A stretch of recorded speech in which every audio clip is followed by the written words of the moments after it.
أعوذ بالله من الشيطان الرجيم بسم الله الرحمن الرحيم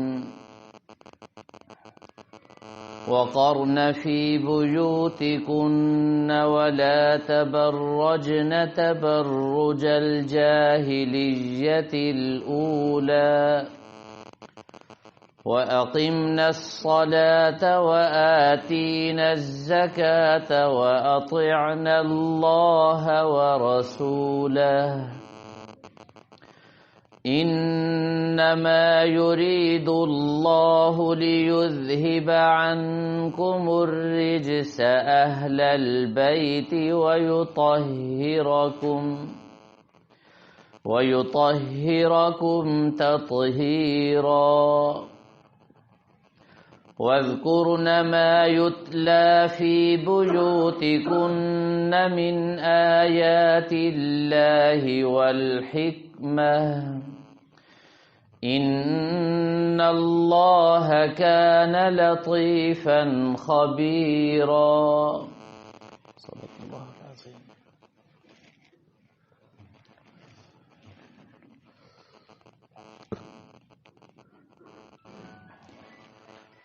گزشتہ درس میں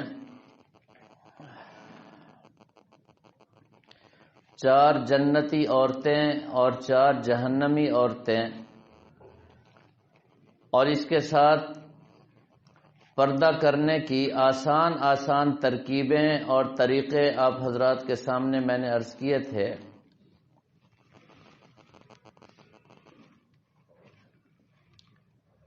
آج جتنے بھی گناہ ہو رہے ہیں ان گناہوں کا اصل اور بنیادی سبب بے پردگی ہے. جس گناہ کو بھی آپ دیکھیں گے اگر آپ اس کی تہ تک پہنچیں اور اس کی حقیقت کو معلوم کریں تو نتیجہ یہی نکلے گا کہ اس کا سبب اور اصل سبب بے پردگی ہے. آج جنسی گناہ جتنے بھی ہو رہے ہیں اور سب سے زیادہ ہو رہے ہیں ان گناہوں کا اصل محرک مردوں کا نظروں کی حفاظت نہ کرنا اور عورتوں کا پردہ نہ کرنا ہے. مال کی محبت اور دنیا کی محبت اس کا بنیادی سبب بھی یہی عورت ہے. حسد اور اس طرح کے جتنے بھی آج گناہ ہو رہے ہیں ناجائز طریقے سے مال کمانا جھوٹ بولنا اس کا بنیادی سبب یہی ہے.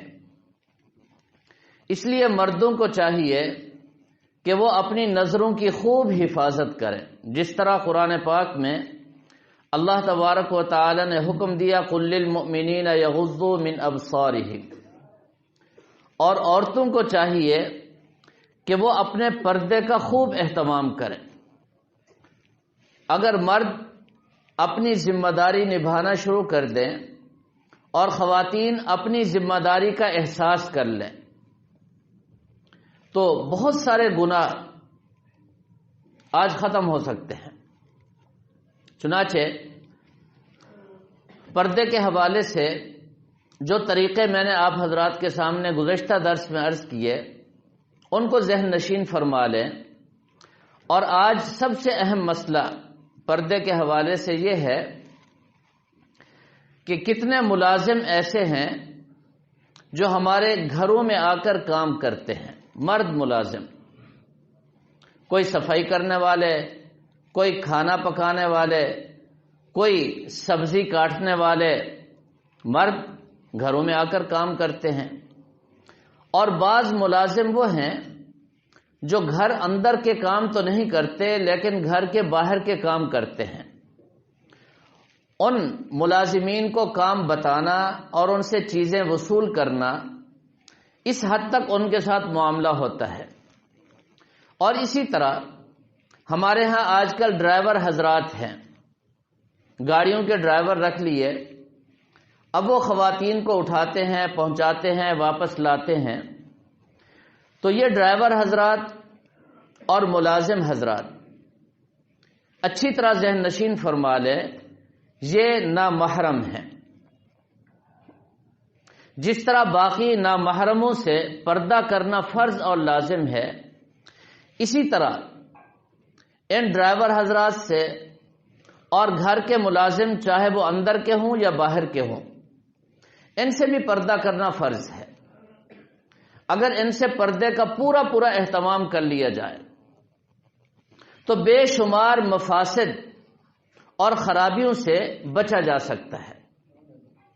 اور کتنے مفاسد ایسے ہیں اور کتنے خطرات ایسے ہیں اور کتنے گناہ ایسے ہیں جن کا سبب یہی دو چیزیں ہیں، یہ ڈرائیور حضرات اور ملازمین حضرات. اور پھر ہمارے ہاں کچھ اصطلاحیں قائم ہو گئی ہیں. کسی کو بابا کہہ دیا، یہ تو بابا ہے جی، اسے تو پردہ ہے ہی نہیں. جبکہ حکیم الامت حضرت تھانوی رحمہ اللہ تعالی فرماتے ہیں یہ جو بوڑھے بابے ہیں تجربہ کار، ان سے پردہ نوجوانوں سے کہیں زیادہ سخت، ان سے پردہ اور زیادہ سخت ہو جاتا ہے.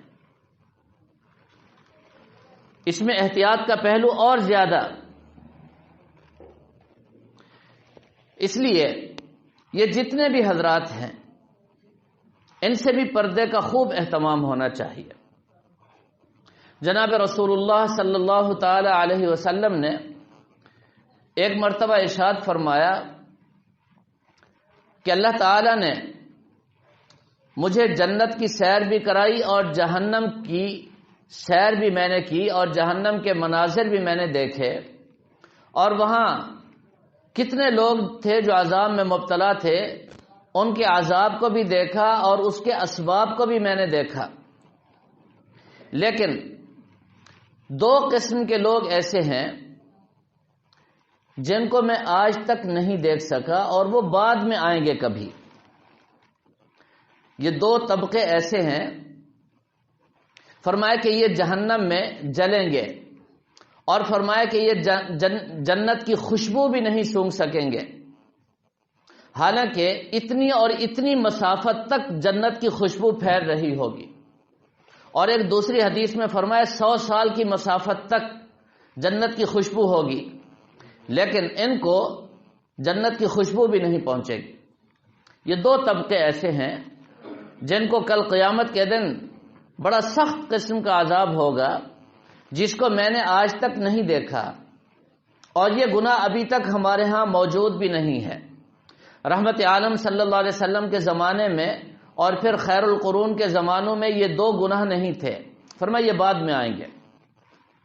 صحابہ کرام نے توجہ کی، بڑے اہم گناہ تھے، خطرناک ترین گناہ تھے، جن کا تذکرہ رسول اکرم صلی اللہ تعالی علیہ وسلم فرما رہے ہیں. فرمایا کہ ایک تو وہ لوگ ہوں گے جن کے ہاتھوں میں بیل کے دم کی طرح کوڑے ہوں گے، ایک یہ طبقہ ہے.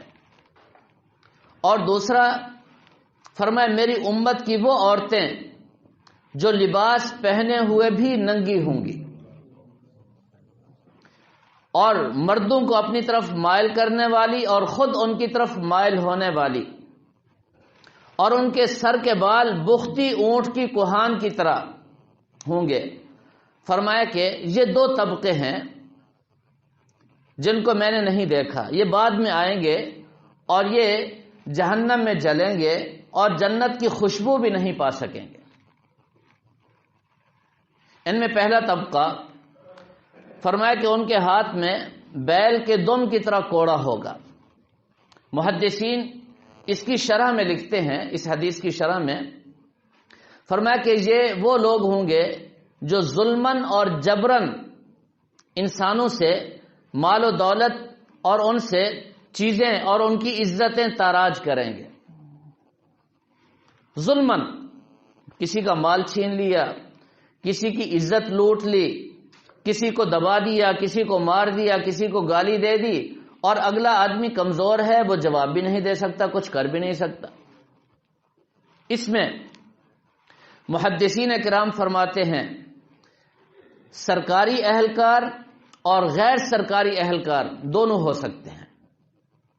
سرکار کے لوگ، ان کے پاس منصب اور عہدہ ہے، وہ جو چاہے کر گزرے، وہ ظلم کرتے ہیں، وہ قابل گرفت ہیں۔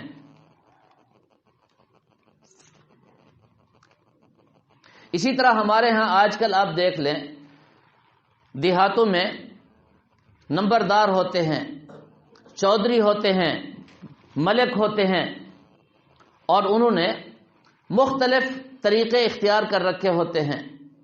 اور ہمارے ہاں شہروں میں عجیب غنڈہ گردی ہوتی ہے، تاجروں کو، دکانداروں کو، کتنے طبقات ایسے ہیں جو تنگ کرتے ہیں، رکشہ ڈرائیوروں کو تنگ کرتے ہیں، بھتے لیتے ہیں۔ ہمارے ہاں رائج ہیں یہ ساری چیزیں۔ فرمایا کہ یہ لوگ جو ظلم کرنے والے ہیں، زیادتیاں کرنے والے ہیں، اور اپنے سے کمزور لوگوں کو دبانے والے ہیں، فرمایا یہ جہنم میں جلیں گے، جہنم کی آگ ان کو کھائے گی، اور یہ جنت کی خوشبو بھی نہیں پا سکیں۔ ایک طبقہ تو یہ ہے، اور دوسرا طبقہ جناب رسول اللہ صلی اللہ تعالی علیہ وسلم نے ارشاد فرمایا وہ عورتیں جو لباس پہنے ہوئے بھی ننگی ہوں گی،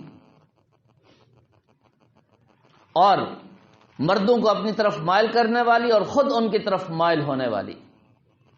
بالکل واضح ہے یہ تو۔ آج ہمارے ماحول اور معاشرے میں ایسی عورتوں کی بہتات ہے، کثرت سے پائی جاتی ہیں۔ اب لباس پہنے ہوئے ننگی، اس کی 3 صورتیں علماء نے لکھی ہیں۔ پہلی صورت یہ ہے کہ لباس اتنا باریک پہنا کہ لباس کا مقصد تو تھا جسم کو ڈھانپنا، چھپانا، لیکن اتنا باریک لباس پہنا کہ جسم اندر سے نظر آ رہا ہے۔ آج کل ہمارے ہاں گرمیوں میں خاص طور پر لون کے کپڑے جو خواتین پہنتی ہیں وہ ایسے ہیں کہ اندر جسم کی رنگت اور جسم کی ساخت اور جسم کی کیفیات محسوس ہوتی ہیں، نظر آتی ہیں۔ فرمایا یہ عورتیں ہیں جو لباس پہن کر بھی ننگی ہیں، لباس کا جو مقصد تھا وہ حاصل نہیں ہوا۔ فرمایا یہ عورتیں جہنم میں جائیں گی، یہ جہنمی عورتیں ہیں، جنت میں نہیں جا سکتی، جنت کی خوشبو بھی نہیں سونگھ سکتی۔ اس لیے علماء نے لکھا ہے کہ اگر عورتیں گرمی کی شدت کی وجہ سے اس طرح کے کپڑے پہنیں تو نیچے شمیز کا استعمال کریں، شلوار کے ساتھ جو باریک وائل ملتی ہے اس کا استعمال کریں، جسم نظر نہیں آنا چاہیے، اس کی احتیاط بہت ضروری ہے۔ اور دوسری قسم فرمایا کہ لباس تو موٹا ہے لیکن وہ اتنا چست ہے اور اتنا ٹائٹ قسم کا ہے کہ اس سے جسم کی ساخت اور جو اعضاء ہیں جسم کے وہ نظر آتے ہیں، ان کی بناوٹ نظر آتی ہے۔ فرمایا یہ بھی اسی میں شامل ہے کہ لباس پہنے ہوئے یہ عورتیں ننگی ہوں گی۔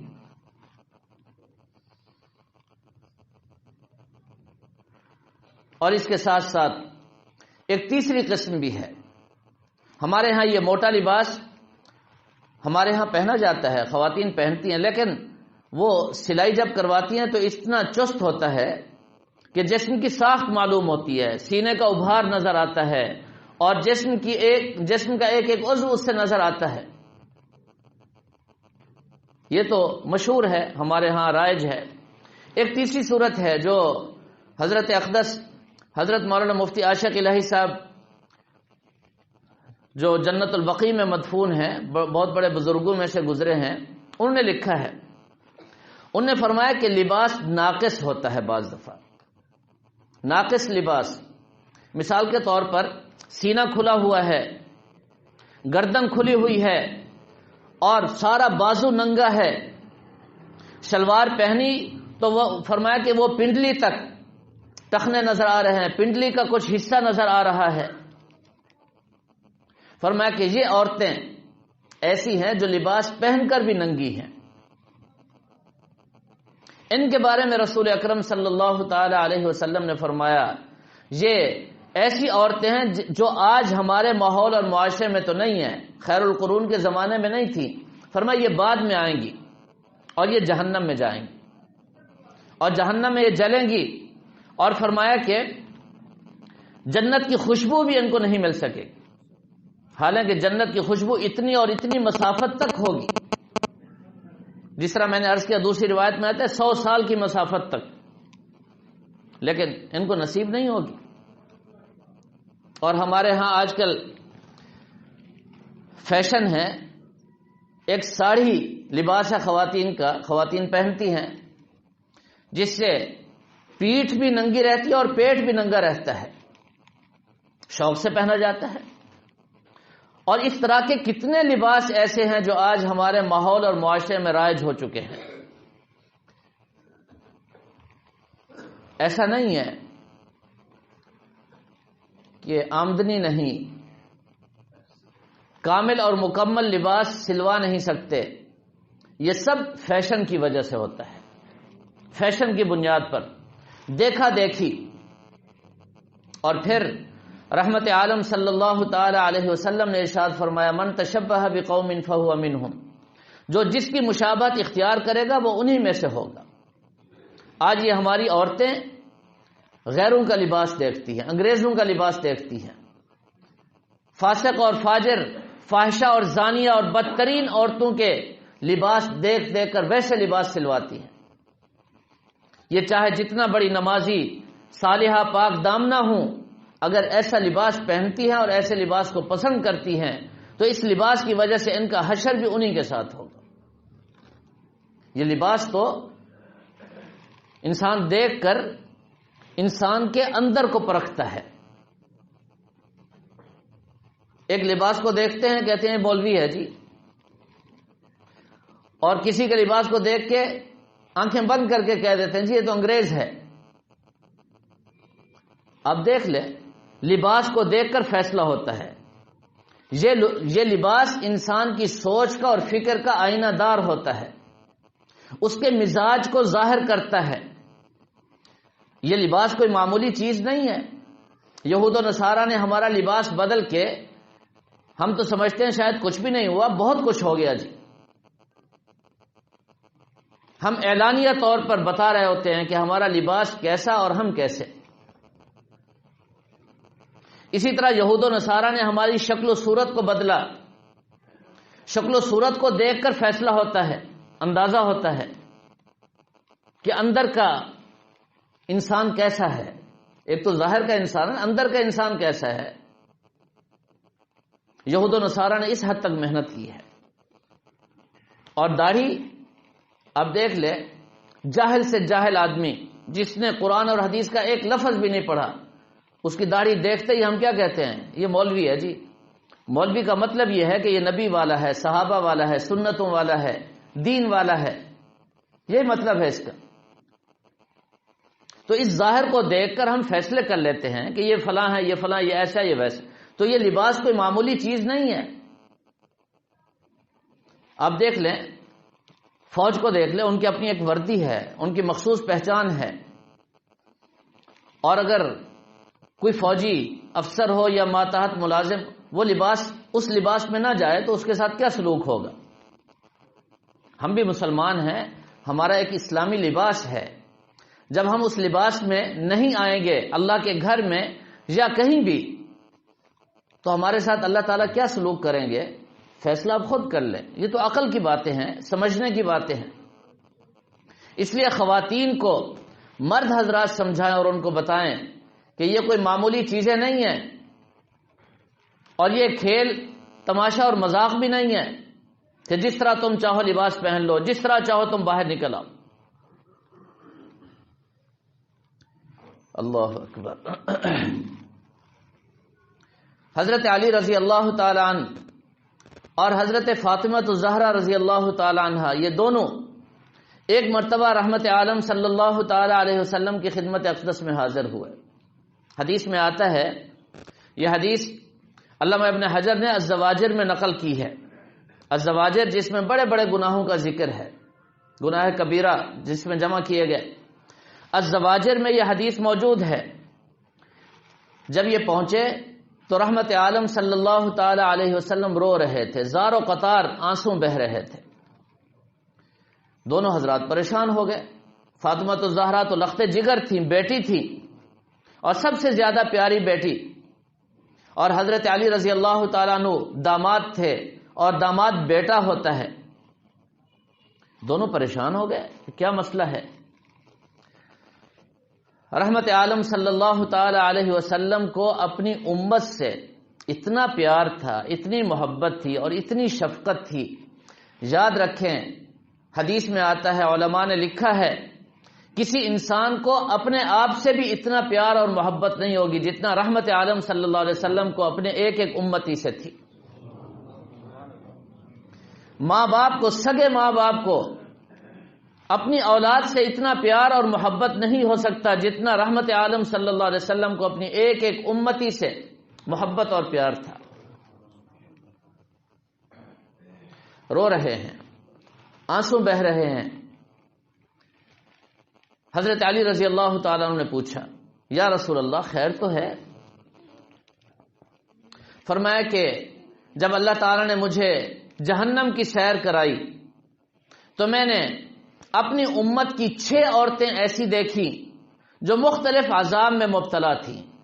آج میرے ذہن میں وہ نقشہ گھوم رہا ہے، وہ مجھے منظر یاد آ رہا ہے، اور اس وجہ سے میری آنکھوں سے آنسو بہ پڑے۔ میں اللہ تعالیٰ سے التجا کر رہا ہوں کہ یا اللہ میری امت کی ان عورتوں کو اس عذاب سے اور اس تکلیف سے محفوظ فرما۔ آج کی عورت ذرا اس حدیث کو پڑھے اور سوچے کہ رحمت عالم صلی اللہ تعالی علیہ وسلم تیرے لیے رو رہے ہیں اور ہمیں احساس بھی نہیں ہے۔ حضرت علی رضی اللہ تعالی نے پوچھا، یا رسول اللہ وہ کون سی عورتیں تھیں اور کیسا ان کو عذاب ہو رہا تھا؟ حدیث میں آتا ہے، رحمت عالم صلی اللہ تعالی علیہ وسلم نے فرمایا، ایک عورت تو وہ ہے جو بالوں کے بل جہنم میں لٹکی ہوئی ہے، سر کے بالوں کے بل، فرمایا کہ جہنم میں لٹکی ہوئی ہے اور اس کا دماغ جہنم کی آگ میں پک رہا ہے۔ ایک یہ عورت ہے۔ اب ذرا اس منظر کو کوئی انسان دیکھ لے، کیسے برداشت ہو سکتا ہے؟ رحمت عالم صلی اللہ تعالی علیہ وسلم جو اس امت کی ایک ایک عورت پر سب سے زیادہ شفقت کرنے والے، محبت کرنے والے، جب انہیں اپنی آنکھوں سے دیکھا تو پھر یہی تو ہونا تھا۔ فرمایا دوسری عورت وہ ہے جو زبان کے بل جہنم میں لٹکی ہوئی ہوگی، زبان کے بل جہنم میں لٹکی ہوئی ہوگی۔ فرمایا کہ اس کے منہ میں جہنم کا کھولتا ہوا پانی جو انگاروں کی طرح ہوگا، فرمایا وہ ڈالا جا رہا ہوگا۔ زبان کی بل وہ لٹکی ہوئی ہے اور اس کے منہ میں کھولتا ہوا پانی، یہ دوسری عورت ہوگی۔ فرمایا بعض عورتیں میں نے ایسی دیکھی ہیں جن کے دونوں پاؤں سینے سے بندھے ہوئے اور دونوں ہاتھ پیشانی سے بندھے ہوئے ہیں اور ان کے پورے جسم پر سانپ اور بچھو مسلط ہیں۔ یہ تیسری عورت ہے، میں نے اپنی آنکھوں سے دیکھا۔ اور فرمایا کہ چوتھی عورت وہ ہے جو سینے کے بل جہنم میں لٹکی ہوئی ہے، اور فرمایا کہ اس کو کئی طرح کے عذاب ہو رہے ہیں۔ اور پانچویں عورت فرمایا کہ جس کا سر اور چہرہ تو خنزیر کی طرح ہے اور باقی جسم اس کا گدھے کی طرح ہے، اور اس کو ہزاروں طرح، یہ لفظ ہے نبی پاک صلی اللہ تعالی علیہ وسلم کے، فرمایا ہزاروں طرح کے عذاب اللہ تعالیٰ اس کو دے رہے ہیں، ان عذابوں میں مبتلا ہے۔ اور چھٹی عورت وہ ہے، فرمایا جس کا پورا جسم کتے کی طرح ہے، فرمایا کہ اس کے منہ سے جہنم کی آگ داخل کی جا رہی ہے اور پاخانے کے مقام سے نکل رہی ہے۔ رحمت عالم صلی اللہ تعالی علیہ وسلم نے ان 6 عورتوں کا ذکر فرمایا۔ ذرا سوچئے حضرت علی رضی اللہ تعالیٰ عنہ کی کیا حالت ہوئی ہوگی، سیدہ فاطمہ الزہرا رضی اللہ تعالیٰ عنہ نے یہ ساری کیفیات سن کر ان پر کیا اثر ہوا ہوگا۔ تھوڑی دیر کے بعد سیدہ فاطمہ الزہرا رضی اللہ تعالیٰ عنہ نے عرض کیا، یا رسول اللہ صلی اللہ علیہ وسلم، ان عورتوں کا کیا گناہ ہوگا، یہ کیا کرتی تھی، کیوں ان کو ایسا سخت ترین عذاب ہو رہا ہے؟ رحمت عالم صلی اللہ تعالی علیہ وسلم نے ارشاد فرمایا، سب سے پہلی عورت جو سر کے بل جہنم میں لٹکی ہوئی تھی، فرمایا کہ یہ وہ عورت ہے جو بغیر پردے کے باہر پھرا کرتی تھی، اور یہ اپنے سر کے بال لوگوں کو دکھاتی پھرتی تھی، جس طرح پچھلی حدیث میں نے ذکر کی جس میں جناب رسول اللہ صلی اللہ تعالی علیہ وسلم نے فرمایا، بختی اونٹ کی طرح، اونٹ کے کوہان کی طرح ان کے بال ہوں گے۔ جس طرح بختی اونٹ چلتا ہے، اس کا کوہان کبھی اس طرف اور کبھی اس طرف، دائیں بائیں، اور عجیب کیفیت ہوتی ہے۔ فرمایا ان عورتوں کے بال بھی کبھی اس طرف آئیں گے اور کبھی اس طرف جائیں گے، اور بالوں کا اوپر ایسے چھتا سا بنا ہوا ہوگا جیسے بہت زیادہ ان کے بال ہیں اور اوپر اٹھے ہوئے ہیں۔ فرمایا کہ یہ بال دکھایا کرتی تھیں۔ آج ہم سب کے سامنے ہے، کتنی عورتیں ایسی ہیں جو برہنہ لباس بھی پہنتی ہیں اور ننگے سر بھی پھرتی ہیں۔ اولاً تو دوپٹہ نہیں ہوتا، اگر ہو تو وی کی شکل میں وہ گلے پر ایسے ڈالتی ہیں اور زیادہ مائل کرنے والی ہو جاتی ہیں۔ فرمایا ان عورتوں کو سر کے بالوں کے بل جہنم میں لٹکا دیا جائے، یہ بغیر پردہ نہ کرنے کی سزا ہے۔ اور یاد رکھیں، پردہ ہر نامحرم سے ہے، چاہے وہ جیٹھ ہے، چاہے وہ دیور ہے، چاہے یہ جتنے بھی زادے ہیں، چچا زاد، مامو زاد، خالہ زاد، پھپھو زاد، ان سب سے پردہ ہے۔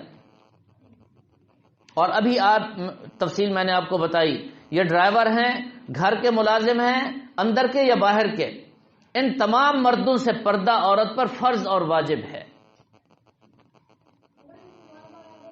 اگر وہ پردے کا اہتمام نہیں کرتی، اپنا چہرہ نہیں چھپاتی، چہرہ تو بڑی بات ہے، آواز کا بھی پردہ ہے، قرآن اور حدیث کا مطالعہ کریں، آواز کا بھی پردہ ہے۔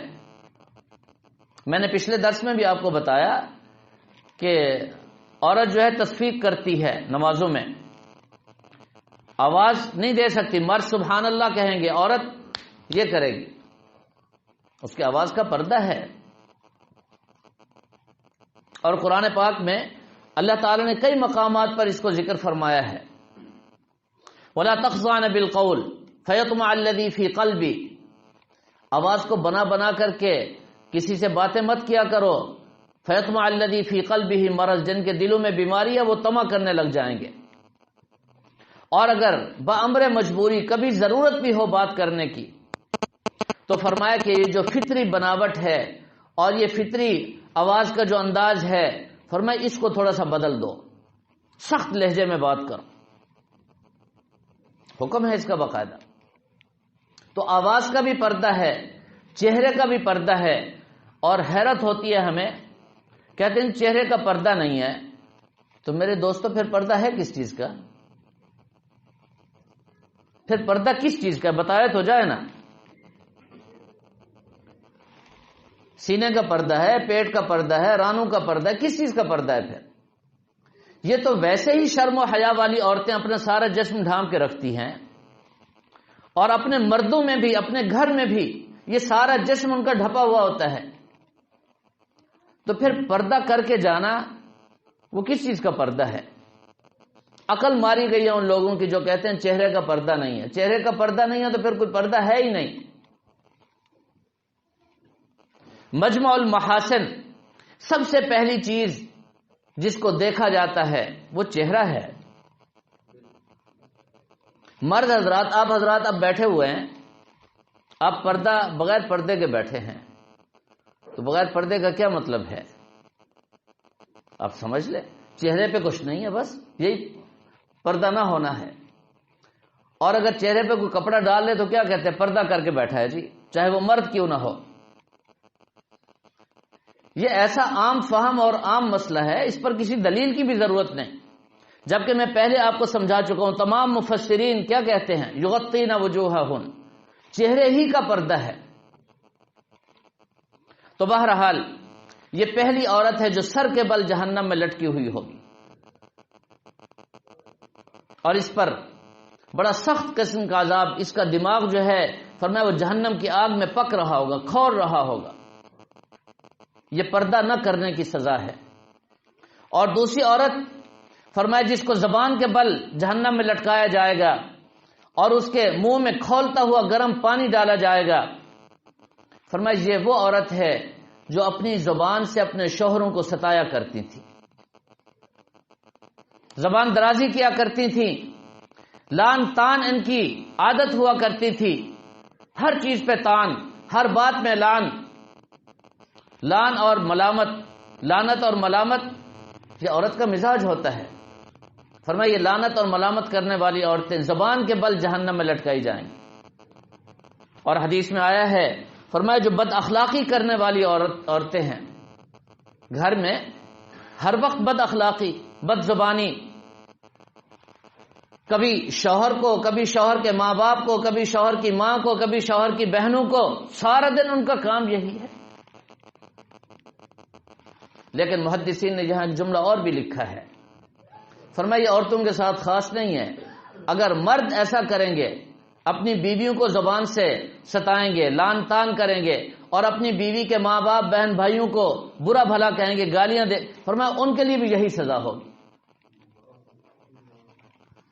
چونکہ یہ کام عورتیں زیادہ کرتی ہیں. مرد تو مرد ہوتا ہے، اس میں بڑا صبر ہوتا ہے، تحمل ہوتا ہے، بردبار ہوتا ہے. مرد صاحب کمال ہوتا ہے.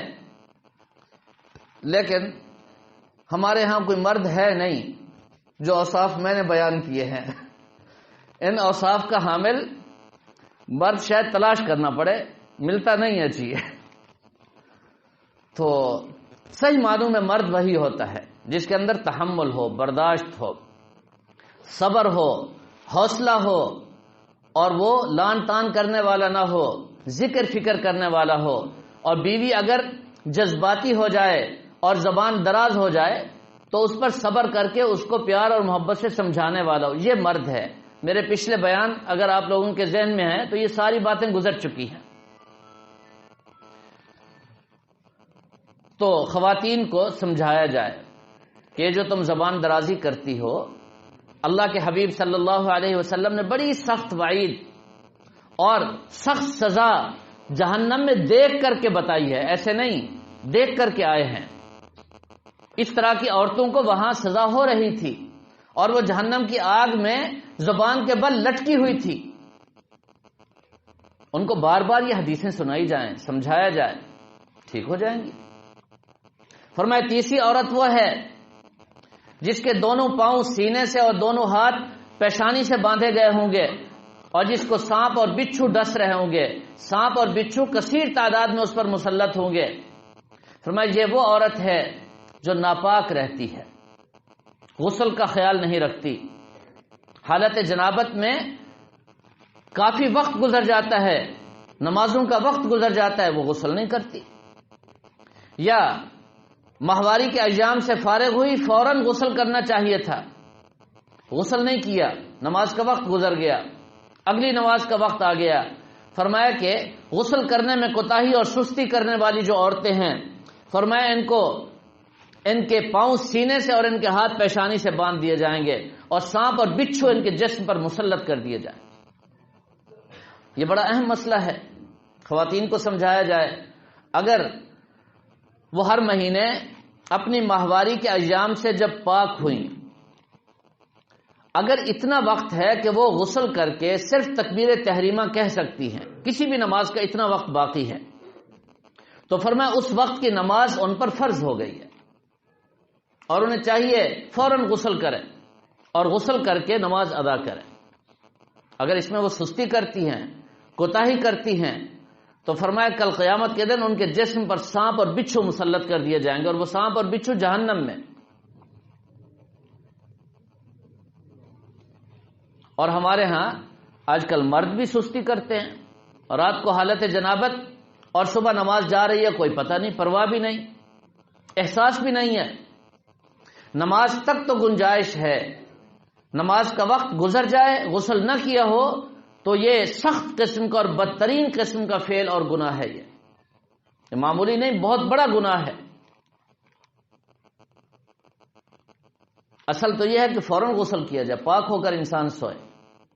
اگر فوراً نہیں کر سکتا تو کوئی حرج نہیں، گنجائش ہے، اس حد تک تاخیر کرے کہ نماز فوت نہ ہونے پائے۔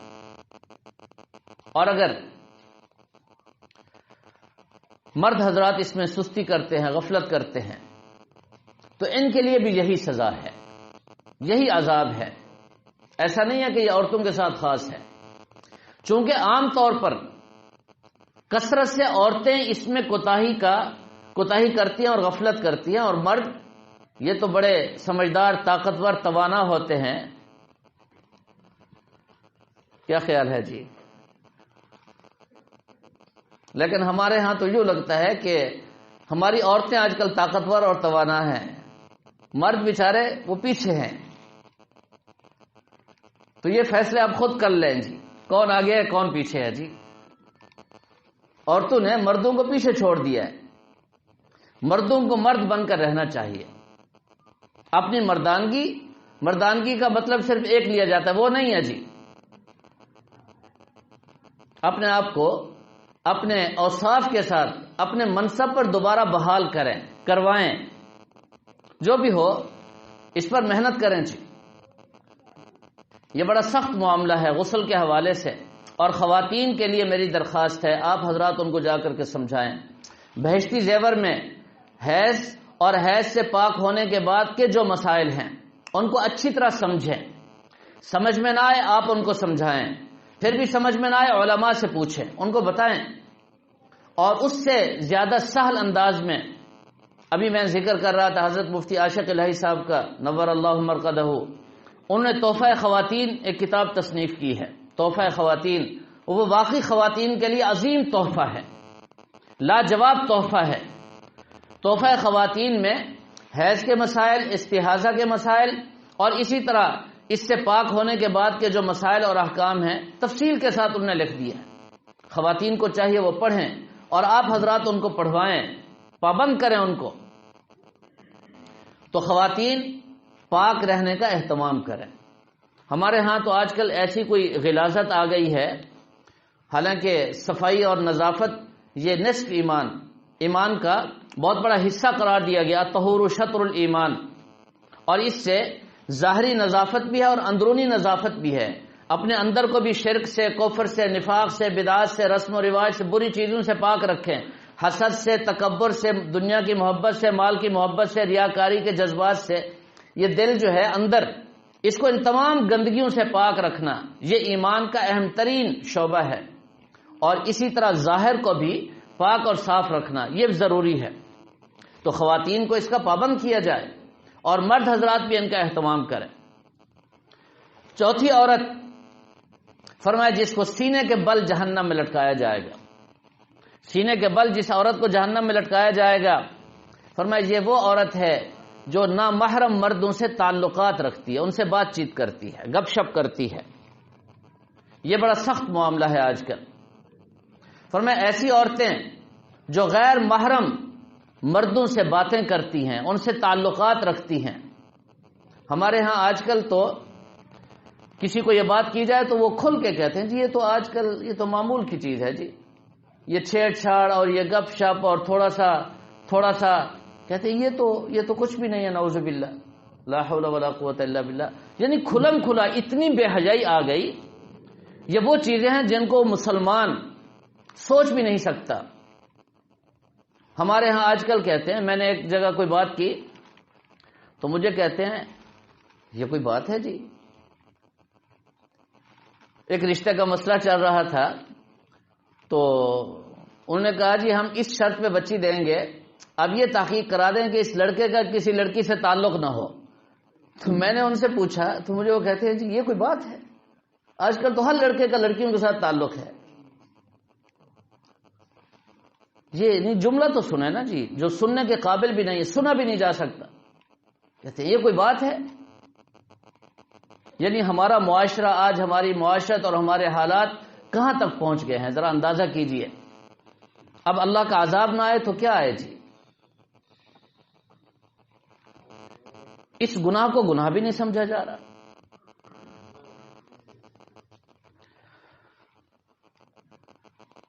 اور اگر اس کو مزید کھولیں تو مسائل اور بڑھتے ہیں. ہمارے ہاں تعلیمی اداروں سے لے کر تنظیمی اداروں تک جہاں نظم و ضبط ہوتا ہے، غیر محرم عورتیں غیر محرم مردوں کے ساتھ ان کے تعلقات بھی ہیں، اور جناب سارا نظام ہے، ہسپتالوں سے لے کر اداروں تک جہاں بھی چلے جائیں، اور اس کو ترقی سمجھا جا رہا ہے، جبکہ یہ ترقی نہیں ہے، بہت بڑی تنزلی ہے. یہ تو حیوانیت ہے. انسان اللہ نے ہمیں بنایا تھا اشرف المخلوق، ہم انسان سے نکل کر اپنے آپ کو حیوانوں تک لے آئے ہیں. آج میں ایک جگہ عرض کر رہا تھا، کہیں بات چلی تو میں نے کہا کہ ذرا انسان کو سوچنا چاہیے، حیوان جو ہے وہ آزاد ہے، جو چاہتا ہے کر گزرتا ہے، بے حیائی اور جو بھی اس کے دل میں خواہش پیدا ہوتی ہے اپنی خواہشات کو پورا کر لیتا ہے. اور انسان کو اللہ نے انسان بنایا ہے، وہ باہر کے جو معاملات ہیں ان کا بھی دفاع کرتا ہے. کوئی ناجائز اور غلط چیز آ جائے، اس کے مزاج کے خلاف آ جائے، فوراً وہ ڈھال بنتا ہے. اور اپنا اندر وہ تو سب سے پہلے ہے. اگر اندر کا انسان اس کو کسی غلطی پر مجبور کرتا ہے تو فوراً وہ اس کو روکتا ہے. اگر اس کے اندر روکنے کی صلاحیت نہیں ہے تو وہ انسان نہیں ہے، وہ تو حیوان ہے پھر. اور آج میں نے یہ بات بھی عرض کی کہ دیکھو اللہ تعالیٰ نے حدود قائم کیے ہیں، ہر چیز میں حدود ہیں. میدان جہاد ہے، کتنا افضل ترین عمل ہے. فرمایا کہ میدان جہاد میں کسی عورت کو قتل نہ کرنا، مسلمانوں کو کہا جا رہا ہے، کسی بچے کو نہ مارنا، جو جنگ میں ان کے کافر شریک نہیں ہے اس کو بھی قتل نہ کرنا. اچھا وہ جو اپنی عبادت میں لگے ہوئے ہیں، چاہے بری ہے صحیح ہے غلط چھوڑ دو، ان کو بھی قتل نہ کرنا. اچھا کوئی کافر ایسا آ جائے جو بہت زیادہ خطرناک، تمہارے ہاتھ لگ جائے، قابو میں آ جائے، اس کا مسئلہ نہ کرنا، اس کے ہاتھ پاؤں ناک کان نہ کاٹنا. تو حدود ہے نا. معلوم ہوتا ہے یہ کسی انسان کا بنایا ہوا نظام نہیں ہے، خالق کائنات نے یہ اصول دیے ہیں. شوہر اور بیوی ہیں، اکٹھے ہیں، بند کمرے میں ہیں، کوئی بھی نہیں، بھئی یہاں تک آگے نہیں جانا، یہ کرنا وہ نہیں کرنا، حدود ہیں. تو اس اسلام کی آپ عالمگیریت کو دیکھیں، اس کے حدود کو دیکھیں، پتہ چلتا ہے کہ یہ انسان کو انسان بنانے والا دین ہے، انسان کو صحیح انسان بنانے والا. اور اسلام سے اور دین سے ہٹ کر جو بھی طریقہ ہے وہ انسان کو انسانیت سے گرانے والا ہے. تو بہرحال خواتین کو سمجھنا چاہیے، کسی قسم کے ناجائز تعلقات، کسی غیر مرد سے بولنا، تعلق رکھنا یہ حرام ہے. ورنہ اللہ کے محبوب صلی اللہ علیہ وسلم اپنی آنکھوں سے دیکھ کر کے آئے ہیں، ایسی عورتوں کو سینے کے بل جہنم میں لٹکا دیا جائے.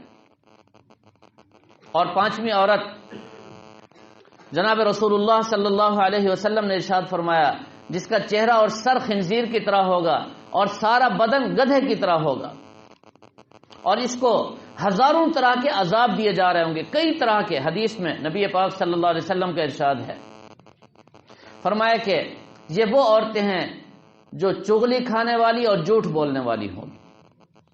چغلیاں کھانے والی اور جھوٹ بولنے والی، ایک دوسرے کو لڑانے بھڑانے والی، ادھر کی بات ادھر اور ادھر کی بات ادھر، سچ اور جھوٹ کو مکس کر دیا، پورے گھر میں ایک لڑائی کا ماحول بنا دیا، کسی کو اس کے ساتھ لڑا دیا اور اس کو اس کے ساتھ لڑا دیا. ہمارے ہاں ہوتا ہے.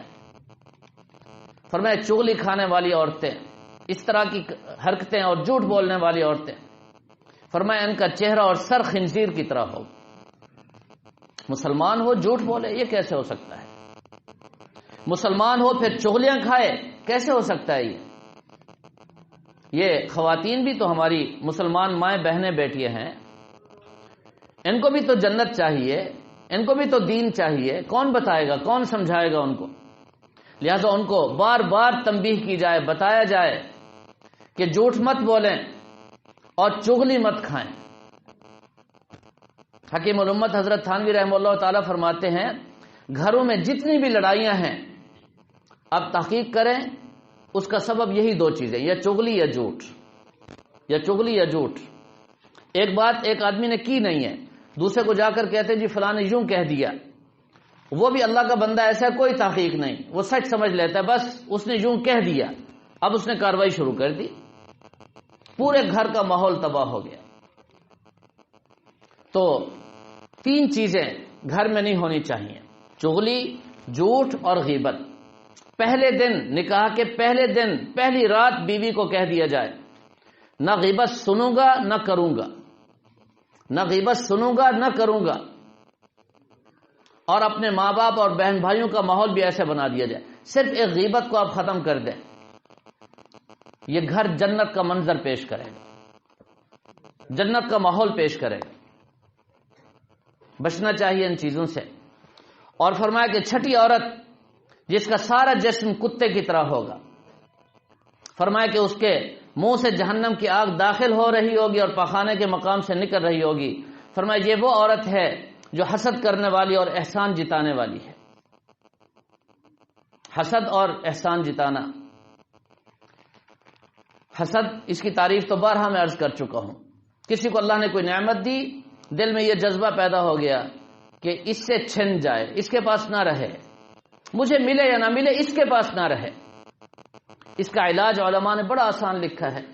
فرمایا جس کے بارے میں حسد ہو رہا ہے، دل نہ چاہتے ہوئے بھی ذرا ہاتھ اٹھا لے، اے اللہ اس کو تو نے نعمت عطا فرمائی، اس کو برکتیں عطا فرما، اس کو اور زیادہ عطا فرما، اے اللہ یہ نعمت مجھے بھی عطا فرما دے، بس۔ فرمایا 2-4 دن اس طرح دعا کریں، حسد کی بیماری ختم ہو جائے گی۔ بڑا آسان نسخہ ہے۔ جس پر حسد آ رہا ہے، بتکلف نہ چاہتے ہوئے 2-4 جگہوں پر بیٹھ کر اس کی تعریف کر دیں، وہ تو بہت اچھا ہے، ماشاءاللہ بہت اچھا ہے، اللہ نے اس کو بڑی نعمتیں عطا فرمائی ہیں، اللہ تعالیٰ اور اس کو نعمتیں عطا۔ ذرا جبر کریں اپنے خلاف، لوگوں پر جبر کرنا تو آتا ہے نا، ذرا اپنے نفس کے خلاف بھی جبر کرنا سیکھیں، ذرا اس کو کہیں، اپنے نفس کو کہیں کہ اس طرح کہہ دو، بس 2-4 دفعہ کی بات ہے، جب کہیں گے بات ختم ہو جائے گی۔ اور احسان جتانا یہ بھی بڑا اہم مسئلہ ہے، اور اس کا بنیادی سبب آپ حضرات سوچیں، غور کریں، میں آپ کو بتا دیتا ہوں اس کا بنیادی سبب کیا ہے۔ جب سے یہ ناجائز تحفے شروع ہوئے نا، ہدیے تحفے، سمجھتے ہیں جی، ناجائز ہدیے اور تحفے جب سے شروع ہوئے تو احسان جتانے کی بیماری بڑھ گئی۔ اب کیا ہوتا ہے جی، میں نے تو اتنا دیا تھا، اس نے اتنا دیا، وہ تم نے اللہ کے لیے نہیں دیا تھا۔ جب اللہ کے لیے نہیں دیا تو بس یہ ناجائز ہو گیا نا دینا، ورنہ تو یہ جملہ زبان پر آتا ہی نہ۔ یہ آیا کیوں؟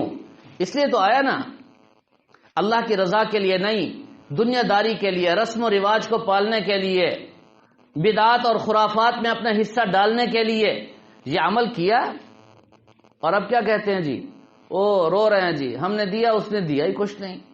اچھا دیا ہے تو تھوڑا کیوں دیا ہے جی؟ وہ تم نے دیا تھا، کس لیے دیا تھا؟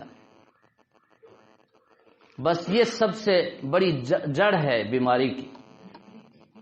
خود بھی اور اپنی عورتوں کو بھی سکھائیں، جس پر کوئی احسان کریں، کوئی چیز بھی دیں، وہ اللہ کی رضا کے لیے دیں، پھر اس کو بھول جائیں، کبھی بھی کسی حال میں بھی پھر احسان نہ جتائیں۔ تو خلاصہ آج کا یہ ہوا کہ جتنی بھی خواتین ہیں وہ پردے کا اہتمام کریں، پردہ فرض ہے، اور پردہ نہ کرنے سے کتنے گناہ وجود پذیر ہو رہے ہیں۔ آج پورے معاشرے میں جو بدامنی، فساد اور جتنی بھی گندگیاں اور غلاظتیں اور یہ دنیا کی محبت، یہ مال کی محبت، یہ جھوٹ، رشوت، یہ ساری چیزیں، اس کا سبب یہی بے پردگی ہے۔ اس کا قلع کما کرنا چاہیے، اس کا خاتمہ ہونا چاہیے۔ مرد حضرات کو بھی چاہیے اپنی نظروں کی خوب حفاظت کریں، اور خواتین کو بھی پابند کریں کہ وہ پردہ کریں، پردے کا اہتمام کریں۔